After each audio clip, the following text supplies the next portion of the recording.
اعوذ باللہ من الشیطان الرجیم بسم اللہ الرحمن الرحیم الحمدللہ رب العالمین الرحمن الرحیم صلاۃ والسلام علی اشرف الانبیاء والمرسلین وخاتم النبیین ورحمۃ للعالمین مولانا سیدنا ابو القاسم محمد اللہم صل علی سیدنا مولانا محمد وآل محمد۔ دیکھنے والے تمام ہی ناظرین کرام، سننے والے تمام ہی سامعین کرام، انشاءاللہ تعالی جہاں جہاں تک اس نشریات کو دیکھا جائے گا تمام ہی کی خدمت میں انتہائی عقیدت، احترام، محبت، خلوص، شفقت، بھائی چارگی اور ادب کے ساتھ السلام علیکم ورحمۃ اللہ وبرکاتہ۔ ناظرین کرام، ایک ایسا پروگرام لے کر آپ کے پاس حاضر خدمت ہوئے ہیں، پیش خدمت ہیں، کہ جس کا نام ہے عالم اور عوام۔ جیسا کہ اس کے نام سے ہی جو ہے وہ ظاہر ہو رہا ہے، عوام اور عالم کے درمیان جو روابط ہیں وہ انشاءاللہ یہاں قائم ہوں گے۔ میں ہوں آپ کا ہوسٹ عظیم لکھنوی، اور کوشش کریں گے اس پروگرام میں ان تمام باتوں کو لے کر آئیں کہ جو باتیں اکثر و بیشتر عوام عالم دین سے پوچھنے میں شرماتی ہیں یا ہچکچاتی ہیں، کیونکہ ماہ شعبان المعظم ہے، ایک ایسا ماہ کہ جس میں صدقات کی جو فضیلت ہے وہ بے شمار، ایک ایسا ماہ کہ جس میں توبہ و استغفار بے شمار فوائد ہیں اس کے، کہ اور مہینوں کے اندر اگر آپ استغفار کریں گے تو گویا ایسا ہے کہ 70,000 مرتبہ استغفار کر رہے ہیں، اور یہ ایک مرتبہ اس ماہ کے اندر جو ہے وہ آپ کریں تو برابر ہے۔ ایک ایسا ماہ کہ جس میں ہر قسم کی عبادت جو ہے اس کی فضیلت وہ بے شمار ہے، بے انتہا ہے، اور اسی ماہ مبارک کے اندر کیونکہ خاتم نبیین سے منسلک ماہ ہے، رحمت للعالمین سے منسلک ماہ ہے، کیوں نہ رحمتیں ہوں، کیوں نہ برکتیں ہوں، کیوں نہ نعمتیں ہوں۔ 14 شعبان کے حوالے سے جو ایک بڑی رات ہے، شب توبہ ہے، شب استغفار ہے، جس کو شب برات بھی کہا جاتا ہے، کہ جس کی بے شمار فضیلتیں ہیں، کہ جس رات کو ایک مرتبہ آپ جو پروردگار متعال سے چاہیں، جو کچھ چاہیں آپ اس سے طلب کریں، اپنی حاجت طلب کریں۔ وہ کہتا ہے کہ ہے کوئی جو مجھ سے مانگے، ہے کوئی جو ہمارے پاس اپنے گناہوں کا اقرار کرے اور ہم سے معافی طلب کرے، عجب نہیں کہ میں اس کے گناہوں کو معاف کر دوں، چاہے اس کے جو گناہ ہیں وہ پہاڑ کے برابر ہی کیوں نہ ہوں۔ ناظرین کرام، ہمارے ساتھ مختلف مہمانان گرامی موجود ہیں۔ سب سے پہلے انتہائی شکر گزار ہوں عالی جناب پروفیسر مفتی محمد زاہد سلیم قادری صاحب کا، انتہائی شکر گزار سرکار کہ آپ نے ہماری ایک آواز پر لبیک کہتے ہوئے یہاں تشریف لے کر آئے۔ مزاج بخیر ہیں آپ کے؟ خیریت سے ہیں آپ؟ بہت شکر گزار آپ کے۔ ہمارے ساتھ موجود ہیں نعت خواں، کسی تعارف کے محتاج نہیں ہیں، مختلف چینلز پر جو ہے آپ ان کو نشریات میں دیکھتے بھی رہتے ہیں، چاہے وہ ٹرانسمیشن کسی بھی حوالے سے ہوں، رمضان کی ہوں یا اور کوئی، بہت ہی خوبصورت انداز میں، بہت ہی احسن انداز میں نعت خوانی کرتے ہیں، حمد و ثنا کرتے ہیں، اور کیا پروردگار متعال نے ان کی آواز میں ایک سرور پیدا کیا ہے۔ بغیر کسی تمہید کے تعارف دوں گا جناب عبدالباسط رانا صاحب کا۔ قبلہ کیسے مزاج ہیں؟ بہت شکریہ الحمدللہ کہ عظیم صاحب آپ نے مجھے یاد رکھا، اللہ آپ کو سلامت رکھے۔ بہت خوشی ہوئی آپ کے پاس آ کر، انتہائی شکر گزار ہیں آپ کے۔ اس آپ کے پروگرام کو دن دگنی رات چوگنی ترقی عطا۔ جزاک اللہ، جزاک اللہ۔ انہی کے ساتھ ہمارے ایک اور نعت خواں ہیں جناب راشد کیانی صاحب۔ قبلہ کیسے مزاج ہیں؟ مزاج بخیر ہیں، خیریت سے ہیں؟ بہت شکر گزار ہیں آپ کی بھی۔ اچھا مفتی صاحب، میں چاہوں گا پہلے حمد و ثنا سے جو ہے وہ آغاز کیا جائے، انشاءاللہ پھر آپ کے پاس آتے ہیں۔ حمد باری تعالیٰ باسط میں۔ کعبے کی رونق، کعبے کا منظر، اللہ اکبر، اللہ اکبر، دیکھوں تو دیکھیں جاؤں برابر، اللہ اکبر، اللہ اکبر، تیرے حرم کی کیا بات مولا، تیرے حرم کی کیا بات مولا، تیرے کرم کی کیا بات مولا، تعمر کر دے آنا مقدر، اللہ اکبر، اللہ اکبر،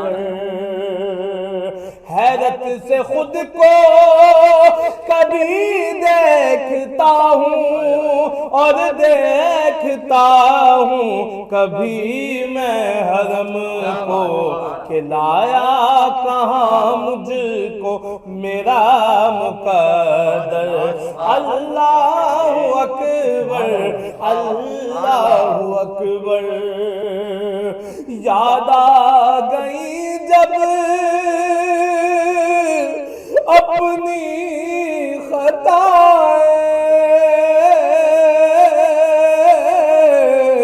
یاد آ گئی جب اپنی خطائیں، اشکوں میں ڈھلنے لگی التجائیں، رویا غلاف کعبہ پکڑ کر اللہ اکبر اللہ اکبر۔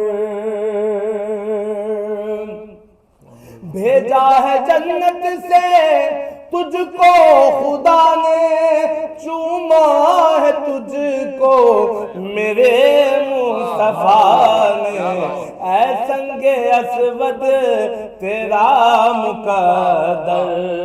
اللہ اکبر اللہ اکبر۔ کعبے کی رونق کعبے کا منظر، اللہ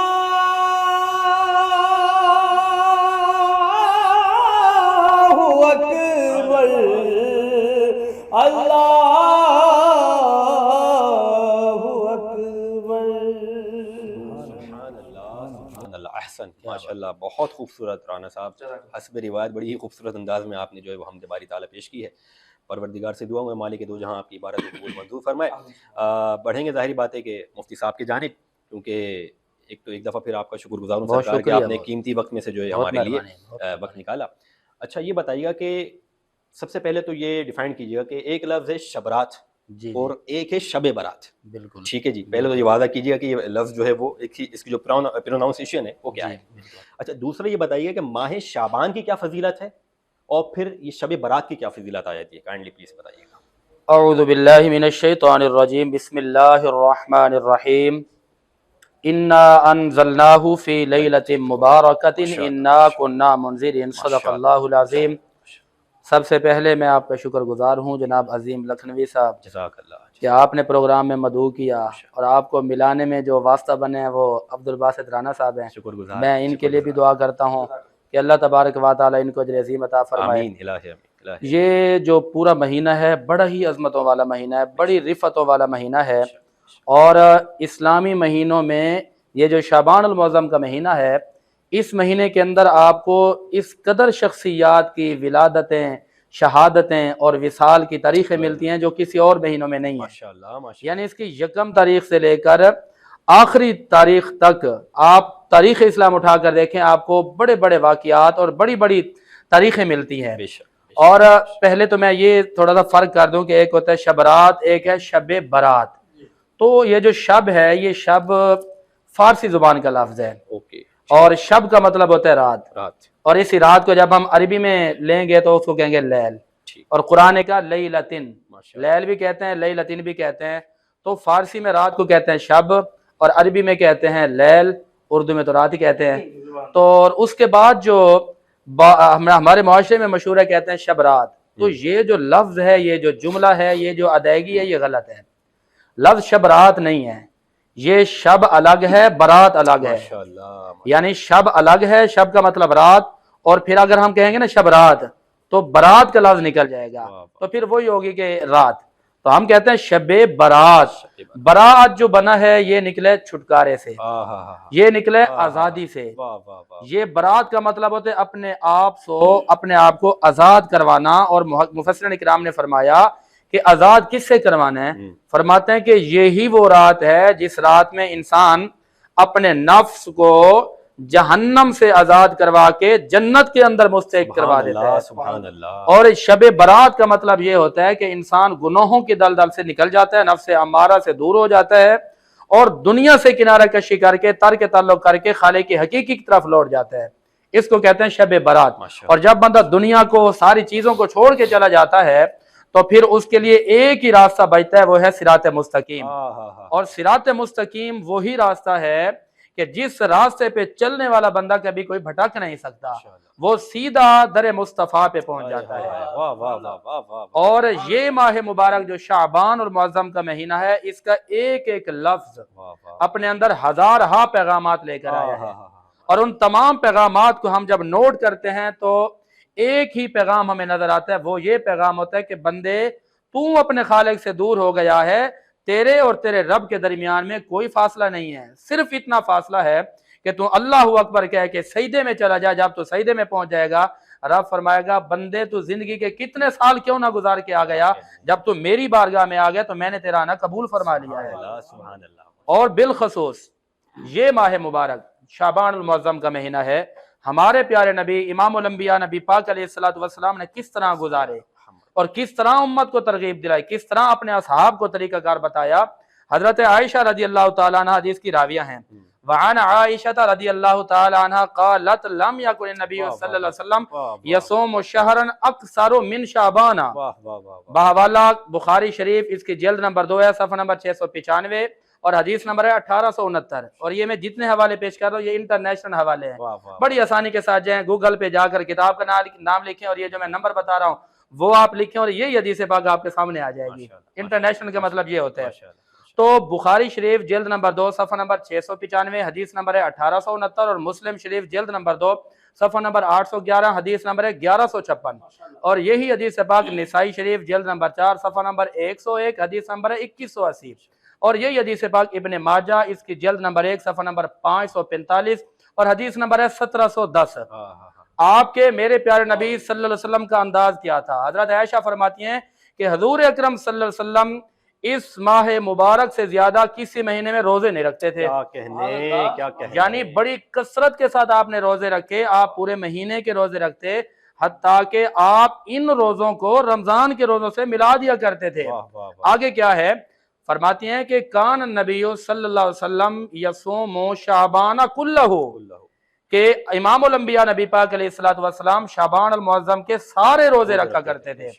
اب صحابہ حیران ہوتے ہیں کہ یا رسول اللہ آپ اس قدر روزوں پر زور دے رہے ہیں اور بڑی کثرت کے ساتھ روزے رکھتے ہیں، تو آپ کے میرے پیارے نبی نے کیا جواب دیا؟ آپ فرماتے ہیں کہ یہ وہ ماہ مبارک ہے کہ اس مہینے کے اندر اعمال خالق کی بارگاہ میں پیش کیے جاتے ہیں، اور فَأَحِبُّ أَن يُرْفَعَ عَمَلِي وَأَنَا صَائِمٌ، آپ فرماتے ہیں میں یہ پسند کرتا ہوں کہ جب میرے نام اعمال پیش کیے جائیں نا خالق کی بارگاہ میں تو میں روزے کی حالت میں ہوں۔ آقا روزے کی کیا فضیلت ہے؟ سرکار فرماتے ہیں کہ جتنی بھی نیکیاں ہیں اس کی جزائیں ایک آپ ان کو تول سکتے ہیں، ان کو آپ پیمانے میں لے کر آ سکتے ہیں، لیکن جب روزہ آتا ہے نا تو فرمائے کہ روزے کے لیے عرش اولا کے رب نے فرما دیا کہ الصوم لی وانا اجزی بھی یا وانا اجزا بھی۔ اللہ رب العالمین نے فرمایا کہ جو روزہ ہے نا روزہ میرے لیے ہے، اور جو بندہ روزہ رکھ لیتا ہے اس کو خود خالق کائنات کی ذات مل جاتی ہے۔ سبحان اللہ سبحان اللہ۔ تو جس کو عرش اولا کے ذات مل جائے تو اس کو کسی خواہش کسی تمنا کی ضرورت نہیں ہوتی، خود ہی کو کر، یا اقبال کہتے ہیں کہ خود ہی کو کر بلند اتنا کہ ہر تقدیر سے پہلے خدا بندے سے خود پوچھے بتا تیری رضا کیا ہے۔ سبحان اللہ، واہ واہ واہ۔ تو عمل سے زندگی بنتی ہے، جنت بھی جہنم بھی، یہ خاکی اپنی فطرت میں نہ نوری ہے نہ ناری ہے۔ یہی وہ مہینہ ہے جس مہینے کے اندر امام الانبیاء نبی پاک علیہ الصلوۃ والسلام نے امت کو درس دیا ہے کہ خالق کی بارگاہ میں پہنچے۔ ماشاءاللہ ماشاءاللہ۔ اچھا مطلب جیسے آپ نے ابھی کہا کہ روزوں کو متصل کیا کرتے تھے، جی میری ناقص العقل کے مطابق جو ہم نے پڑھا ہے نالج میں کہ اگر کوئی اس ماہ مبارک کے اندر ایک روزہ بھی رکھے تو مالک دو جہاں جنت کو واجب کر دیتا ہے، اس میں کتنی سچائی ہے؟ روشنی ڈالیے گا۔ بالکل، اس کے اندر حضور اکرم صلی اللہ علیہ وسلم کی حدیث پاک ہے۔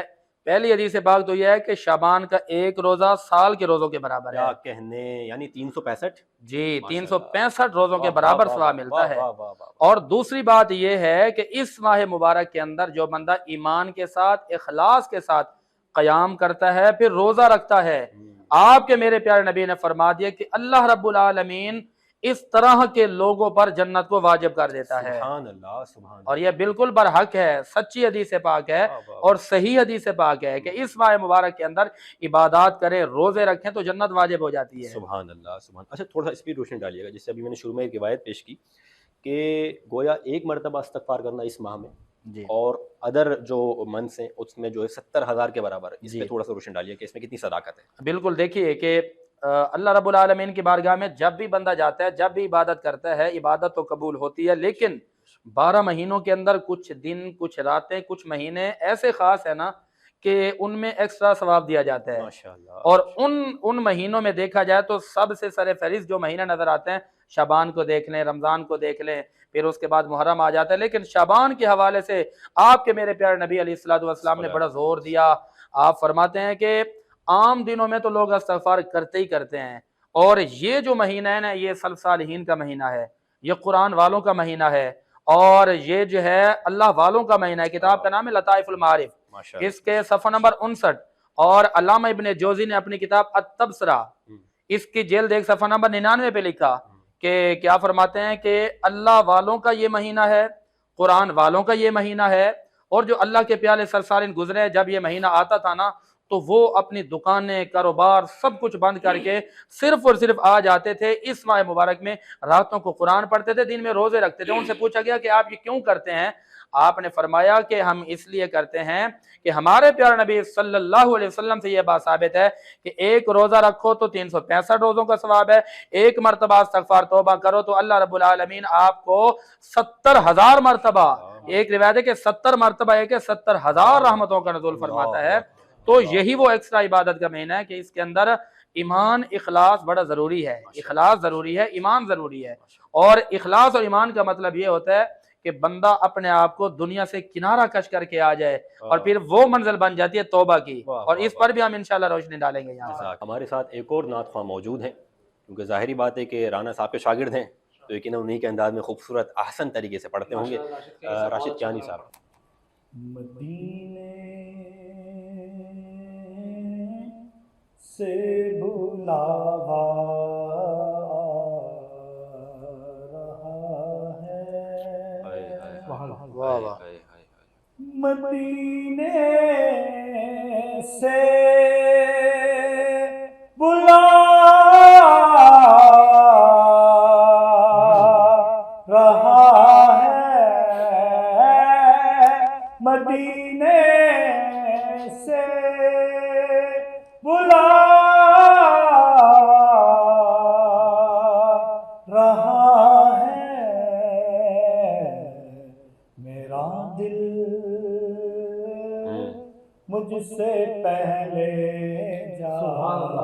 سبحان اللہ، سبحان اللہ، کیا کہنے۔ مدینے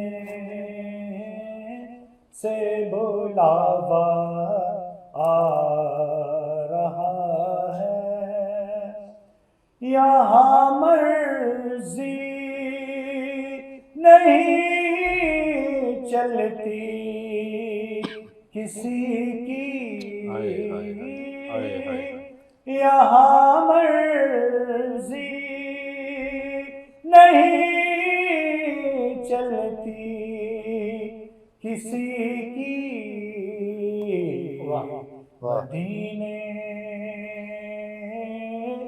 والا ہی بلوا رہا ہے، سبحان اللہ، مدینے والا ہی بلوا رہا ہے، یہ چکی سیدہ چل رہی ہے، سبحان اللہ، سبحان اللہ، یہ چکی سیدہ کی چل رہی ہے، زمانہ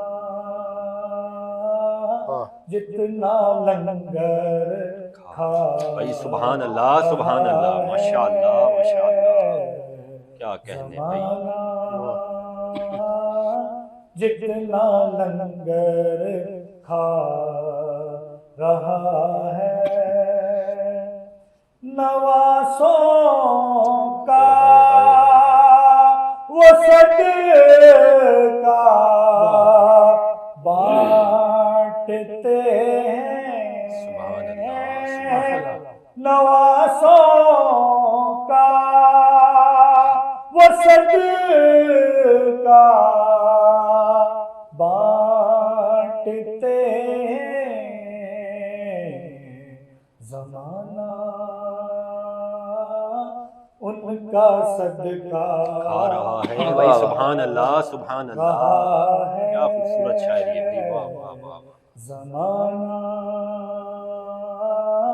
ان کا صدقہ کھا رہا ہے مدینے سے بلاوا آ رہا ہے میرا دل مجھ سے پہلے جا رہا ہے. بھائی سبحان اللہ سبحان اللہ. بہت ہی خوبصورت کلام ماشاء اللہ راشد کیانی صاحب جو پیش کر رہے تھے، کیونکہ انہوں نے ایک شعر پڑھا، وہ فاطمہ چکی فاطمہ کی چل رہی ہے. آگے کیا تھا مصرع؟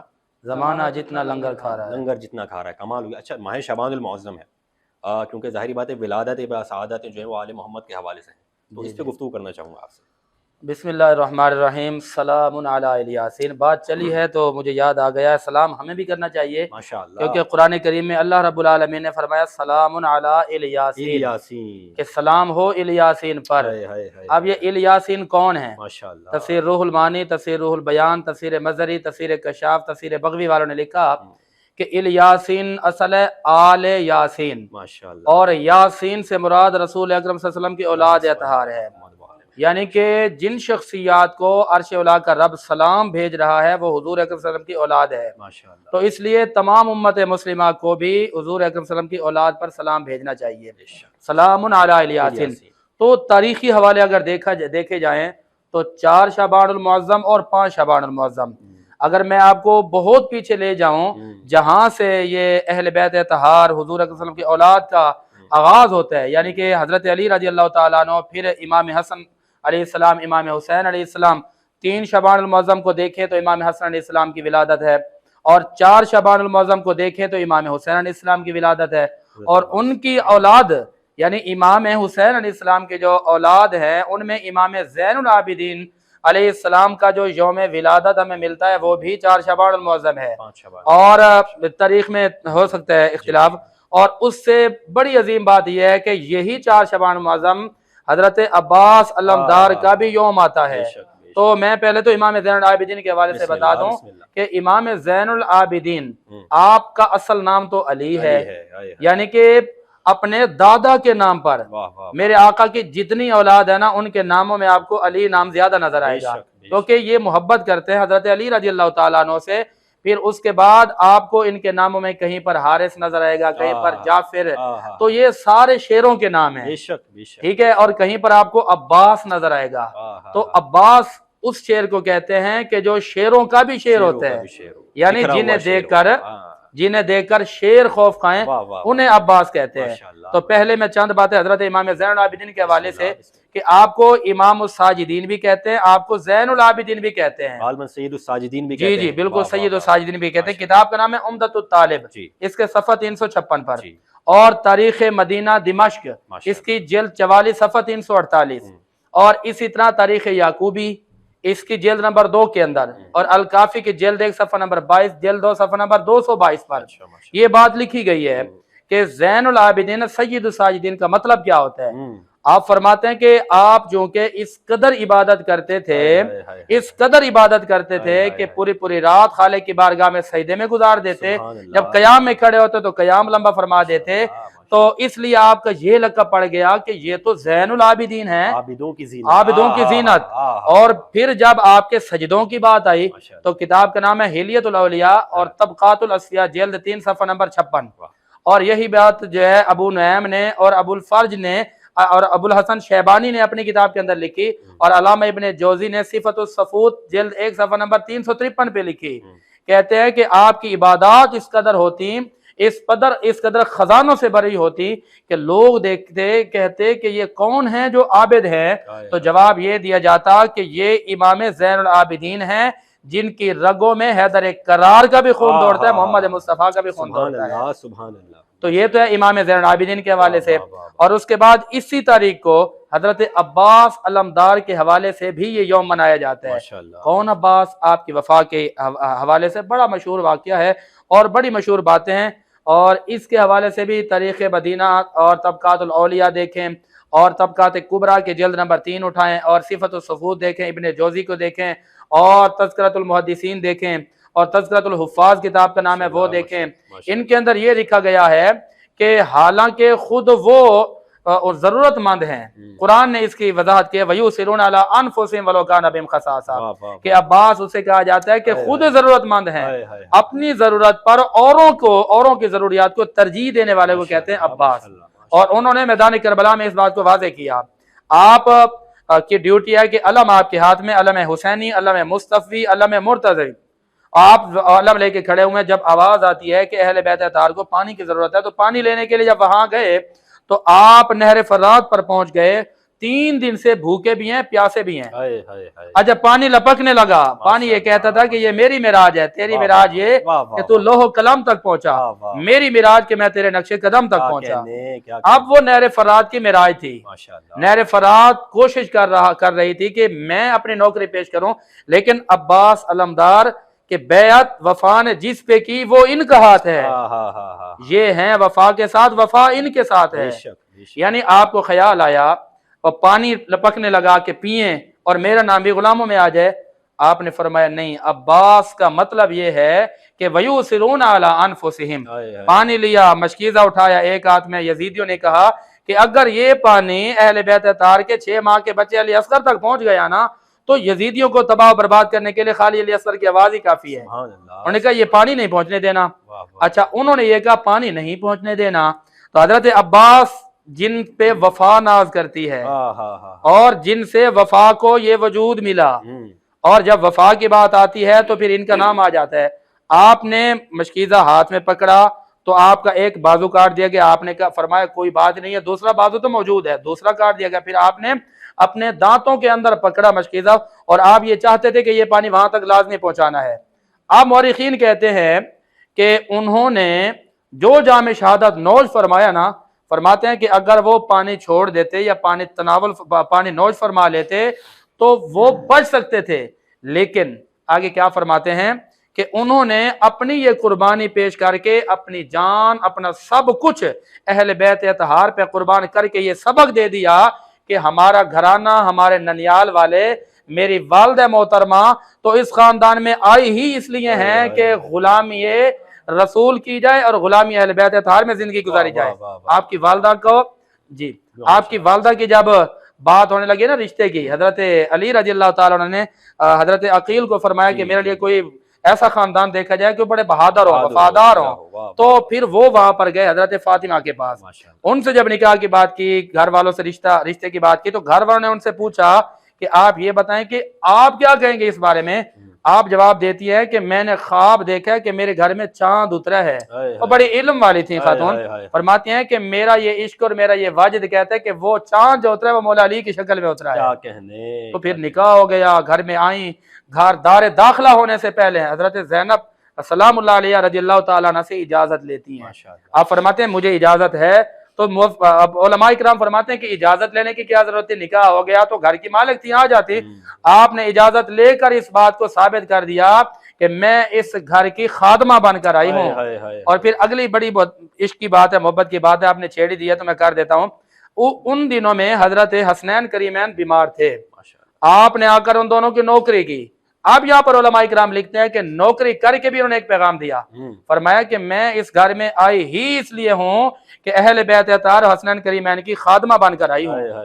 پھر وہ جو آپ کا بیٹا ہوا حضرت عباس، آپ نے حضرت عباس کو یہی تربیت دی، گھٹی میں عشق اہل بیت اطہار پلا دیا کہ بھائی ہم آئے ہی اس لیے ہیں کہ رسول اللہ کے جو اولاد ہے ان کی نوکری کرنی ہے۔ پھر اس تربیت کا نتیجہ رزلٹ دیکھیں کہ میدان کربلا کے اندر حضرت علی رضی اللہ تعالیٰ عنہ کی اس زوجہ محترمہ کے میں سے جو 4 شہزادے ہوئی، ایک روایت ہے کہ 3، ایک روایت ہے کہ 4، 3 یا 4 جو بھی شہزادے ہوئے نا، حضرت عباس رضی اللہ تعالیٰ عنہ نے اپنے ان 4 بھائیوں کو راہ اہل بیت اطہار میں قربان کیا، اور آپ کی والدہ محترمہ کا یہ فرمانا تھا کہ ان کو قربان کر کے ہی پیچھے آنا ہے، تاکہ جب قیامت کے دن یہ پوچھا جائے کہ انہوں نے یعنی عباس علمدار اور ان کے بھائیوں نے کیا غلامی پیش کی، تو والدہ نے فرمایا کہ میں جواب دے سکوں کہ ہمارے پاس جو کچھ بھی تھا ہم نے حسنین کریمین کے قدموں پہ وہ قربان کر دیا۔ سبحان اللہ، تو پھر کہتے ہیں نا بیعت وفا نے جس پہ کی وہ ان کا ہاتھ ہے، یہ ہے وفا کے ساتھ، وفا ان کے ساتھ۔ وہ کیا خوبصورت انہوں نے یہ خطبہ باقاعدہ بہت مشہور و معروف ہے کہ جب روز عاشور تو اس سے پہلے شب عاشور، ابو الفضل عباس کا بڑا تاریخی خطبہ ہے، رانا صاحب دیکھیے گا، وہ کہتے ہیں کہ تم مجھے میرے مولا سے صرف جنگ کی اجازت دلوا دو، صبح سورج کی پہلی کرن پھوٹنے سے پہلے اگر دارالامارہ کی چھت پر حسینی پرچم نہ گاڑ دوں تو عباس نہ کہنا۔ تاریخی خطبہ ہے یہ ماشاءاللہ، یہ اور یہ اثر ہے ام البنین کا، جو آپ کہہ رہے ہیں 4 بیٹے، وہ ایکچولی ان کو کہا ہی اس لیے جاتا ہے کہ 4 بیٹوں کی ماں ام البنین۔ جزاک اللہ، ماشاءاللہ کیا خوبصورت آپ نے جو ہے وہ بیان پیش کیا۔ اچھا، اس کے حوالے سے ایک اور ولادت شاید آپ کے ذہن میں کہ یکم شعبان المعظم کو بی بی زینب کبریٰ کی جو ولادت ہے، ان کے حوالے سے 2 4 اگر اور فضائل ہو جائیں تو، کیونکہ آپ نے ایک عشق کا ماحول جو ہے وہ چھیڑ دیا ہے، اب عشق تو ایسا ہے کہ وہاں چڑھتا چلا جاتا ہے، اس کو روکنے والا کوئی ہے نہیں، تو ہم چاہیں گے اس حوالے سے تھوڑی سی ذرا گفتگو کیجیے گا۔ دیکھیں قرآن کریم نے ایک بات آئی ہے قُلْ لَا أَسْأَلُكُمْ عَلَيْهِ أَجْرًا إِلَّا الْمَوَدَّةَ فِي الْقُرْبَى، یہ تو ایمان کا حصہ ہے، ماشاءاللہ یہ ایمان کا حصہ ہے۔ حضور اکرم صلی اللہ علیہ وسلم نے جب یہ آیت کریمہ سنی، صحابہ کرام نے پڑھی، تو صحابہ کرام نے ہی سوال کیا کہ یا رسول اللہ، یہ جن کی محبت رب نے فرض کر دی ہے وہ ہیں کون؟ کیا کہنے۔ تو میرے آقا نے جواب دیا علی و فاطمہ والحسنہ والحسینہ، فرمایا کہ یہ وہ 5 تن پاک ہے کہ جن کی محبت کو عرش اولا کے رب نے فرض کر دیا۔ اب یہ ہے کہ ان کی محبت ہو گئی ہے فرض۔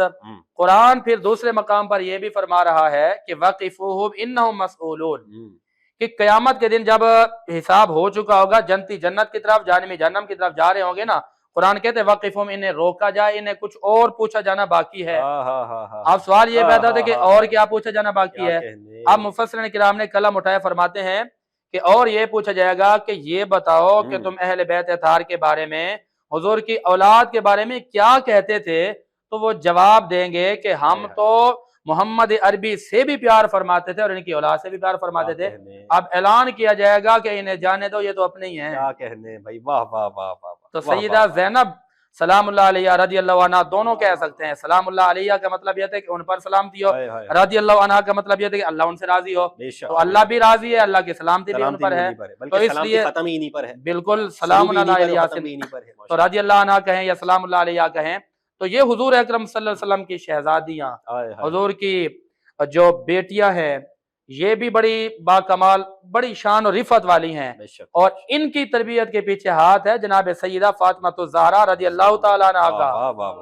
اور وہ فاطمہ الزہرا رضی اللہ تعالیٰ عنہ کہ جو اللہ کی اس قدر عابدہ، ساجدہ، زاہدہ، متقیہ، طاہرہ ہے کہ آپ ادھر چکی چلا رہی ہیں اور ادھر ذکر خدا اور ذکر مصطفیٰ فرما رہی ہیں، اور اپنی اولاد کی تربیت اس انداز میں فرما رہی ہیں کہ اپنے بابا جان کی شان بھی بیان فرما رہی ہیں، یعنی ان کے نانا جان کی، اور حضرت علی رضی اللہ تعالیٰ عنہ کی شان بھی بیان فرما رہی ہیں۔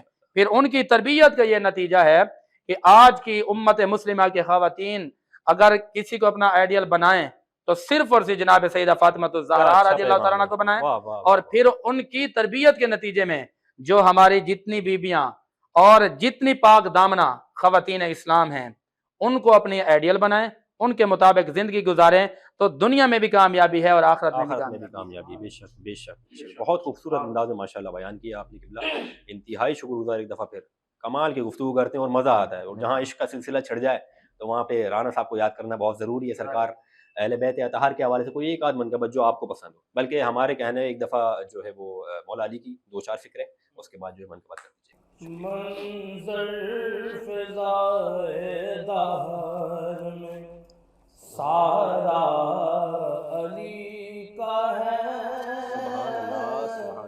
منظر فضائے دہر میں، منظر فضائے دہر میں سارا علی کا ہے جس سمت دیکھتا ہوں نظارہ علی کا ہے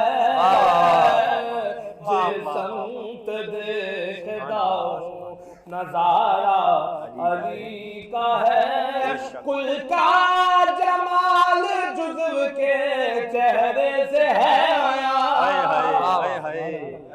کل کا جمال جزو کے چہرے سے ہے آیا گھوڑے پہ ہے حسین نظارہ علی کا ہے گھوڑے پہ ہے حسین نظارہ علی کا ہے اور جگہ ہے مرحب دو نیم ہے سرے مقتل پڑا ہوا مرحب دو نیم ہے سرے مقتل پڑا ہوا اٹھنے کا اب نہیں یہ مارا علی کا ہے اٹھنے کا اب نہیں کہ یہ مارا علی کا ہے منقبت مولا علی ہے پیر صاحب کہتے ہیں مجھے آثار مہدی علیہ السلام کہتے ہیں آثار پڑھ کے مہدی دورہ کیوں لگا آثار پڑھ کے مہدی دورہ کیوں لگا جیسے پھر ظہور دوبارہ علی کا ہے جیسے ظہور پھر وہ دوبارہ علی کا ہے اس کے جتنے شعر میں پیش کروں آپ کو اور مزہ آئے ماشاءاللہ ایک بار سنیے بسم اللہ بسم اللہ تم دخیل دے رہے ہو عقیدت کے باب میں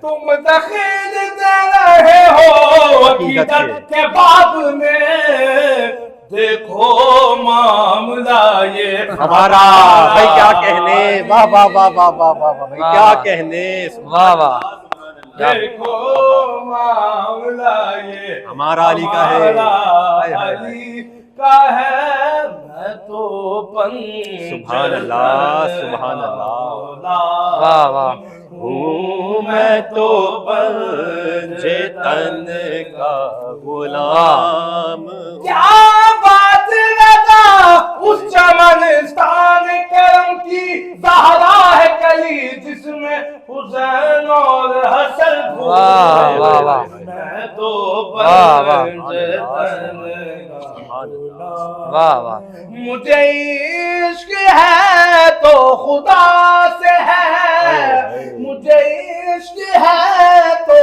رسول سے یہ کرم ہے سارا بطول کا میرے منہ سے آئے مہک سادہ میں جو نام لوں تیرا جھوم کے میں تو پنجے تن کا غلام شاست تو حسین بادشاہ میری بات انہی کی بات ہے میرے سامنے وہی ذات ہے وہی جن کو شیر خدا کا ہے جنہیں باب ادا کا ہے وہی جن کو آل نبی کا ہے وہی جن کو ذات علی کا ہے وہی پختہ ہے میں تو خام ہوں میں تو پنجے تن کا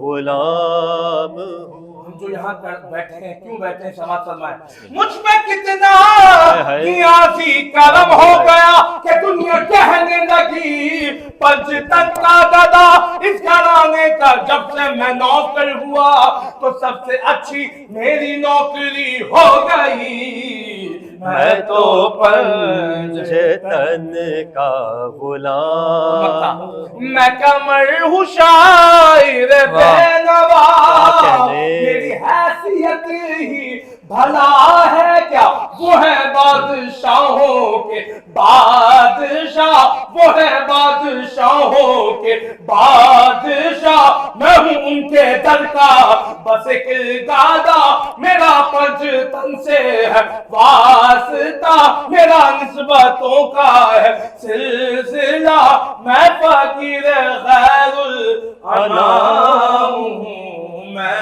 تو واہ واہ واہ کیا بات ہے یہی تو پانچ ہے مقصود کائنات خیر النساء حسین و حسن مصطفیٰ علی میں تو پنج تن کا غلام سبحان اللہ سبحان اللہ احسن احسن اللطائف المعارف کی ایک روایت ہے جو ہماری نظروں سے گزری کہ اس رات کو یعنی شب برات کی رات کو جو ہے وہ اعمال جو ہیں وہ لکھنا شروع ہوتے ہیں، پروردگار متعال جو لکھنا شروع کرتے ہیں، اور اس کا جو اختتام ہوتا ہے وہ شب قدر پر ہوتا ہے۔ اس حوالے سے تھوڑی سی ذرا روشنی ڈالیے کہ کتنی صداقت اس روایت میں ہے، اور گویا اگر خالی یہاں سے اعمال شروع ہو رہے ہیں تو شب قدر پر کیا ختم ہو جائیں گے، اس کے بعد کرام الکاتبین جو ہیں وہ لکھنا بند کر دیں گے؟ تھوڑا سا ذرا وضاحت کیجیے گا۔ میں اس پر بڑے اچھے طریقے سے جو ہے نا روشنی ڈالنا چاہتا ہوں۔ بسم اللہ۔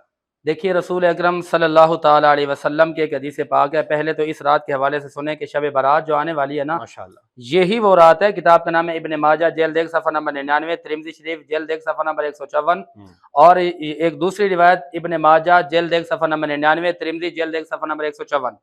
یہاں پر لکھا گیا ہے کہ اس رات کے اندر اللہ تبارک و تعالیٰ کی رحمت جو ہے بڑے جوش پر ہوتی ہے، اور یہ کہا جاتا ہے کہ ہے کوئی مانگنے والا کیا کہنے کہ میں اس کو دوں، یعنی کوئی بیمار ہے تو وہ صحت مانگے اس کو صحت دی جاتی ہے، کوئی اگر بے روزگار ہے تو روزی مانگے اس کو روزگار دیا جاتا ہے۔ اچھا، پھر جس طرف آپ نے لطائف المعارف کا حوالہ دیا اس میں یہ بات ذہن میں رہے کہ میرے آقا امام الانبیاء نبی پاک علیہ الصلوۃ والسلام جو بڑی کثرت کے ساتھ روزے رکھتے تھے نا، تو حضرت اسامہ بن زید فرماتے ہیں کہ میں نے لم ارا، کہتے میں نے دیکھا ہی نہیں کہ تصوم و شعبانہ کہ شعبان کے علاوہ رسول اللہ اتنے روزے رکھتے ہوں۔ اچھا، وہ کہتے ہیں کہ میں نے یہی سوال رسول اللہ سے جا کر پوچھا۔ اب آگے حوالہ جاتے ہیں، کتاب کا نام ہے مسند احمد بن حنبل، اس کی جلد نمبر 5 صفحہ نمبر 201، حدیث نمبر ہے 21801، اور نسائی شریف اس کی جلد نمبر 4 صفحہ نمبر 201، اور حدیث نمبر ہے 2375، اور اسی طرح مصنف ابن شیبہ جلد نمبر 2 صفحہ نمبر 346 کتاب کا نام ہے، اور مسند بازار جلد نمبر 7 صفحہ نمبر 69، حدیث نمبر ہے 2617۔ وہ پوچھتے ہیں کہ آقا آپ اتنے روزے کیوں رکھتے ہیں؟ آپ کے میرے پیارے نبی زندہ نبی احمد مجتبی نبی نے فرمایا کہ وَهُوَ شَهْرٌ يُرْفَعُ فِيهِ إِلَى رَبِّ الْعَالَمِينَ، اور فَأَحِبُّ أَن يُرْفَعَ عَمَلِي وَأَنَا صَائِمٌ، فرماتے ہیں کہ یہ وہ مہینہ ہے کہ جس میں نام اعمال اللہ کی بارگاہ میں اٹھائے جاتے ہیں، پیش کیے جاتے ہیں، اور میں پسند کرتا ہوں کہ جب میرے اعمال پیش کیے جانا میں روزے کی حالت میں ہوں۔ اچھا، یہی سوال اور اس کا جواب حضرت عائشہ رضی اللہ تعالیٰ عنہ نے پوچھا، کتاب کا نام ہے مسند احمد بن حنبل جلد 8 صفحہ 311، حدیث نمبر 4911، اور الترغیب و ترہیب جلد 2 صفحہ نمبر 74، حدیث نمبر 154، اور علامہ حیثمی نے مجمع الزوائد جلد 3 صفحہ 192 پہ لکھا کہ حضرت عائشہ رضی اللہ تعالیٰ نے پوچھا کہ یا رسول اللہ آپ اتنے روزے کیوں رکھتے ہیں؟ تو آپ نے جو جواب دینا فرمایا ان اللہ یکتب تلک السنۃ میتۃ، فرمایا کہ اس سال کے اندر جتنے لوگوں کی اموات نے آنا ہوتا ہے، موت نے آنا ہوتا ہے، ان لوگوں کی فہرست جاری کی جاتی ہے۔ فرمایا فاحبو، میں یہ پسند کرتا ہوں کہ جب میرا نام لکھا جائے تو میں روزے کی کیفیات میں ہوں۔ تو یعنی اس رات کے اندر آپ کے روزگار لکھے جاتے ہیں، آپ کے معاملات لکھے جاتے ہیں، آپ کی روزی لکھی جاتی ہے، اور اس سال جن لوگوں نے مرنا ہوتا ہے ان کی فہرست تیار کی جاتی ہے۔ تو ہمارے پیارے نبی نے یہ درس دیا کہ کیوں نہ اس رات کے اندر عبادات خدا کر کے بندہ اپنے آپ کو اس نہج تک لے جائے کہ خودی کو کر بلند اتنا کہ ہر تقدیر سے پہلے خدا بندے سے خود پوچھے بتا تیری رضا کیا ہے۔ اور یہی وہ رات ہوتی ہے کہ جس رات کے اندر رسول اللہ صلی اللہ علیہ وسلم نے سوال کیا کہ میرے مالک میری امت تو گناہگار ہے، کیا ہوگا؟ عرش کے رب نے جواب دیا۔ معراج کی رات میں بھی یہ سوال تھا کہ آقا میری گناہگار امت کہاں جائے گی؟ رب نے فرمایا محبوب آپ پریشان ہی نہ ہوں، آپ کی امت کو آپ کے نالین کا صدقہ ہم جنتی بنا دیں گے۔ سبحان اللہ۔ اور یہی سوال پھر آقا علیہ الصلوۃ والسلام نے کیا کہ حضور بنی اسرائیل کی عمریں بھی بڑی زیادہ تھیں، عبادتیں بھی بڑی زیادہ تھیں، میری امت کی عمریں بھی کم ہیں اور ان کے معاملات زیادہ ہیں، یہ کہاں جائیں گے؟ تو اللہ کی طرف سے جواب دیا گیا کہ محبوب آپ کی آدھی امت کو آپ کی شفاعت کا صدقہ بخش دیں گے۔ پھر عرض کرتے ہیں کہ مولا آدھی کہاں جائے گی؟ عرش اولا کے رب نے فرمایا کہ محبوب جس کی طرف آپ کی انگلی کا اشارہ ہوگا وہی بندہ جنت میں داخل کر دیا جائے گا۔ یعنی بخدا خدا کا یہی ہے در، نہیں اور کوئی مکر مفر، جو وہاں ہو یہیں آ کے ہو، جو یہاں نہیں تو وہاں بھی نہیں۔ کیا کہنے، ٹھیک ہے، یہ وہ رات ہے شب برات، اپنے آپ کو برات کی طرف لے جائیں۔ اس رات کے اندر وہ لوگ بھی ہیں کہ جن کی مغفرت نہیں ہونی۔ اور ابن ماجہ جلد 1 صفحہ 99، الترغیب والترہیب جلد 2 صفحہ نمبر 101 پہ لکھا گیا، مصنف عبد الرزاق کے اندر، مصنف شیبہ کے اندر یہ روایت موجود ہے۔ حضور فرماتے ہیں چغل خور کی مغفرت اس رات میں بھی نہیں ہے، قاتل کی مغفرت اس رات میں بھی نہیں ہے، شرابی کی مغفرت اس رات میں بھی نہیں ہے، زانی کی مغفرت اس رات میں بھی نہیں ہے، اور سب سے اہم ترین بات یہ کہ فرمایا جو ماں باپ کا نافرمان ہوگا اس کی مغفرت اس رات میں بھی نہیں ہے۔ یا رسول اللہ، اگر یہ لوگ اللہ کی بارگاہ میں معافی مانگنا چاہیں تو کیا کریں گے؟ تو جواب ایک ہی آتا ہے، یہی میسج بھی ہے، یہی پیغام بھی ہے۔ قرآن کریم کا 28واں پارہ سورۃ التحریم آیت نمبر 8 کیا کہتی ہے؟ توبو الی اللہ توبۃ نصوحا۔ پارہ نمبر 26 اس سورۃ الشورى آیت نمبر 25 کہتی ہے کہ هو الذی یقبل التوبۃ عن عبادی۔ سورہ آل عمران کی آیت نمبر 135 یہ کہتی ہے والذین اذا فعلوا فاحشۃ او ظلموا انفسهم، جو لوگ ظلم کر بیٹھے ہیں، نمبر 17 اور 18 ماشاءاللہ بالکل۔ اور اسی طرح سورہ آل عمران کی آیت نمبر 17 الصابرین والصادقین والقانتین، اور سورۃ النساء کی آیت نمبر 64 بات ہی ختم کر دیتی ہے کہ جب تم سے یہ بات ہو جائے نا اذ ظلموا انفسهم جاؤک، انہوں نے جانا محبوب کی بارگاہ میں۔ اب محبوب تو اس وقت موجود تھے، آج تو ہمارے پاس وہ بات نہیں ہے۔ صحابہ کرام سے غلطی ہوتی تو رسول اللہ کی بارگاہ میں جاتے، آقا گناہ ہو گیا ہے، رسول اللہ کو وسیلہ بناتے، سرکار دعائیں فرماتے، اللہ بیڑے پار کر دیتا۔ آج امت کے لیے کیا پیغام ہے؟ ہمیں تو رسول اکرم صلی اللہ علیہ وسلم کی وہ صحبت، وہ مجلس، وہ ہم نشین نصیب نہیں ہوئی تو کیا کریں گے؟ فرمایا کہ تم نے خالی مصطفیٰ کا نام لینا ہے، ان کو وسیلہ بنانا ہے، ان کو وسیلہ بنا کر دعا مانگو گے نا، فرمایا تمہاری دعا فوراً قبول کی جائے گی۔ اور یہی دعا ہمارے باپ جناب آدم علیہ السلام نے مانگی۔ قرآن کہتا ہے فَتَلَقَّى آدَمَ مِن رَّبِّهِ کَلِمَاتٍ، کہ 300 سال گزر گئے، دعا کر رہے ہیں مالک معاف فرما، مالک معاف فرما، مالک معاف فرما۔ اب یہاں پر بڑی عشق والی بات ہے، عشق والا جملہ دے رہا ہوں آپ کو۔ قرآن کہتا ہے کہ آدم علیہ السلام نے چند باتیں سیکھ لی۔ اچھا وہ چند باتیں کیا تھی؟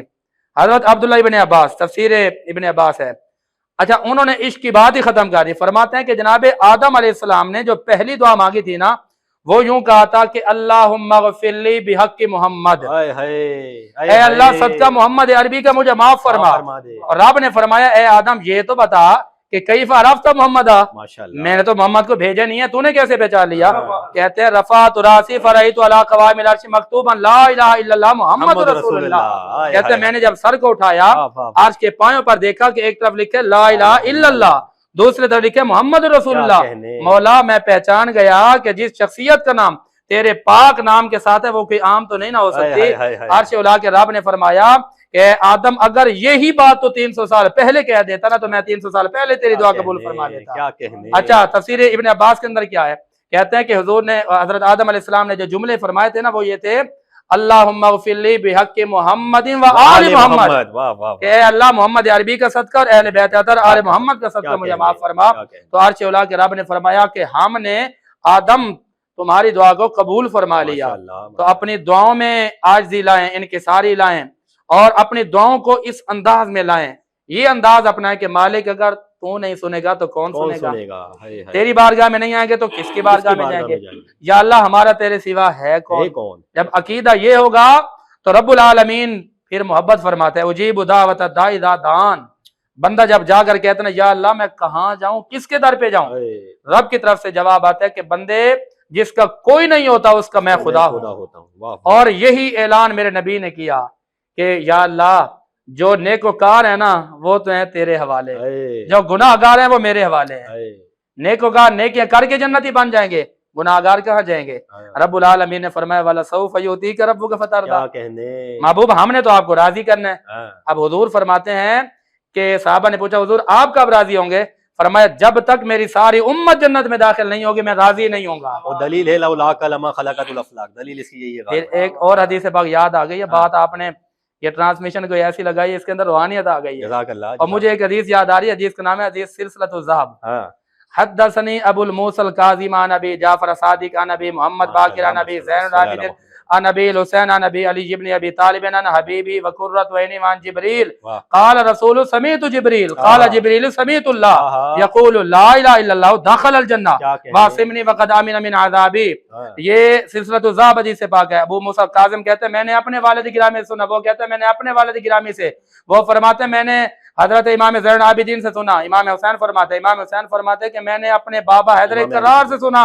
حیدر کرار فرماتے ہیں کہ میں نے رسول اللہ سے سنا.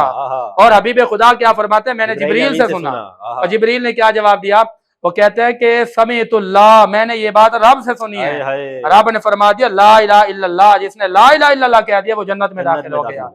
لا الہ تو پڑھ لیا آپ مزال و تاثیر کا, لا الہ کی تہ کے نیچے خون ہے شبیر کا. کمال ہے بھائی, واہ واہ واہ. اچھا یہ آپ نے بڑی پیاری بات کہی کہ لا الہ الا اللہ, یعنی جس نے بھی لا الہ الا اللہ کہہ دیا وہ جو ہے بری ذمہ ہو گیا. جی اچھا مخصوص ایک گروہ ہے, ایک مخصوص کمیونٹی ہے, کہتی تو وہ بھی لا الہ الا اللہ ہی ہے, لیکن تمام لوگ مل کر اس ایک کمیونٹی ٹارگٹ کیوں بناتے ہیں؟ کہے تو وہ بھی یہی ہے کہ اللہ کے سوا کوئی معبود نہیں ہے. یہ سوال تھوڑی سی روشنی ڈالیے گا سرکار, کیا کہیں گے اس سوال؟ دیکھیں ایمان ان کا بھی وہی ہے لا الہ الا اللہ, ایمان ان کا وہی محمد رسول اللہ, تو کیا معاملہ اس میں دو جملے میں بات ختم کر دوں بسم گا. اللہ. دیکھیں کہ ایمان اور اسلام کا جو معیار ہے نا, نمبر 1 قرآن پر ایمان ہو, بے شک, نمبر 2 رسول اللہ سے محبت ہو, اور نمبر 3 رسول اللہ کی اولاد سے محبت ہو.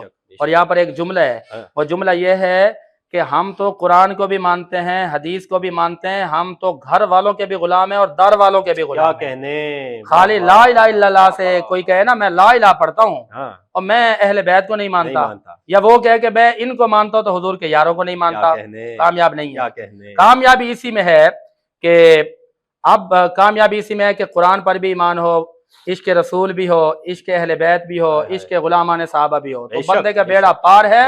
اب وہ جو لا الہ پڑھ کر بھی ناکام ہو جاتے ہیں نا, یہ وہی لوگ ہیں جو اگر مگر میں چلے جاتے ہیں. یہ اگر یہ تو وہ تو فلانا تو ڈمکانا تو یہ, اور جو کلمہ پڑھ کے آتے ہیں نا کہتے ہیں کہ گھر والے تو رسول اللہ کے ہیں نا, ہم ان کے آگے سر خم تسلیم کرتے ہیں. پھر جو وہ گروہ ہے نا جو لا الہ بھی پڑھتے ہیں محمد رسول اللہ پر بھی آتا ہے نا, تو بات یہاں پر ختم ہو جاتی ہے کہ علی کا عشق مقدر سنوار دیتا ہے, علی کا بغض چہرہ بگاڑ دیتا ہے, علی کے ذکر کو ادنا نہ سمجھو, علی تو وہ ہے جو ایک ہاتھ سے خیبر اکھاڑ دیتا ہے, علی کے ایک نعرے سے فضا بھی کانپ جاتی ہے, مصیبت میں محبوں کے مقدر جیت جاتے ہیں. تمہیں یہ غلط فہمی ہے کہ تم ہم کو مٹا دو گے, ہمارے ہاں تو لاکھوں سے 72 جیت جاتے ہیں. پھر یہ شعر سن کر کو یہ نہ کہ یہ تو صرف علی کی باتیں کرتے ہیں.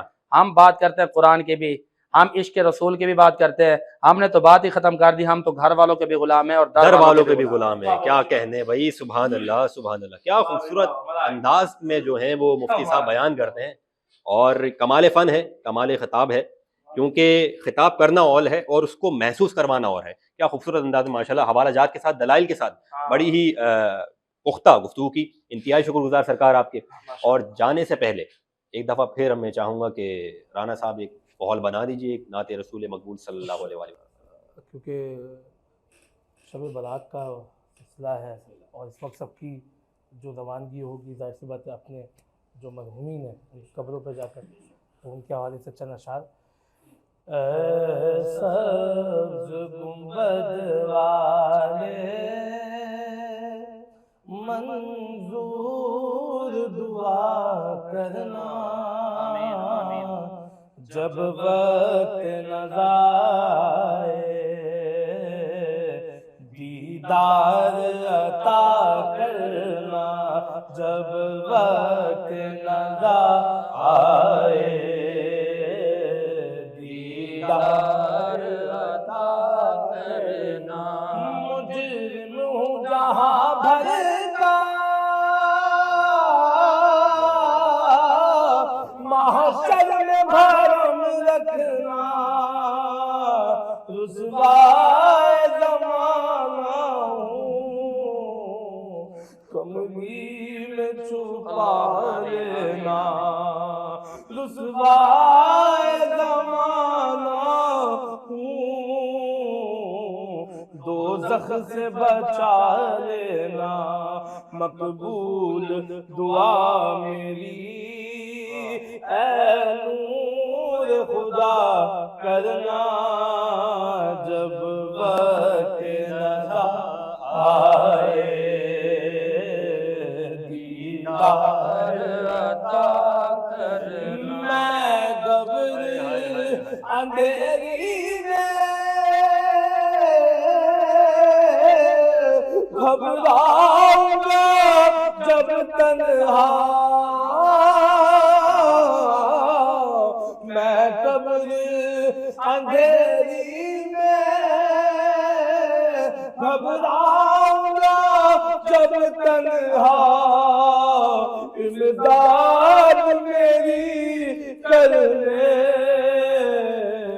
آ جانا رسول اللہ روشن میری تربت کو للہ ذرا کرنا جب وقت نظر آئے دیدار عطا کرنا۔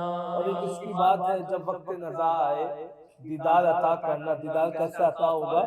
دیدار نبی ہوگا، دیدار نبی ہوگا، زہرا سے وفا کرنا، ارے ناراض ہو زہرا تو اے فضول دعا کر۔ سبحان اللہ، ماشاء اللہ، بہت ہی خوبصورت انداز میں جو ہے نعت رسول مقبول پیش کر رہے تھے رانا عبدالباسط رانا صاحب قبلہ۔ ایک وجہ طاری کر دیتے ہیں، انتہائی تقریباً چھٹی بار شکر گزار ہوں، سپاس گزار ہوں آپ کا کہ آپ یہاں تشریف لے کر آئے۔ سب پر رحمت پاک کا کرم، شکر الحمد، شکر الحمد، بے شک ان کے کرم کے بغیر تو کچھ ہو ہی نہیں سکتا۔ شکر الحمد، شکر الحمدللہ۔ ناظرین کرام، اس ٹرانسمیشن سے یہی اجازت چاہیں گے، اور انشاءاللہ ایک نیا پروگرام لے کر، ایک کچھ نیا ٹاپک لے کر دوبارہ حاضر خدمت ہوں گے۔ جب تک کے لیے اجازت دیجیے، فی امان اللہ۔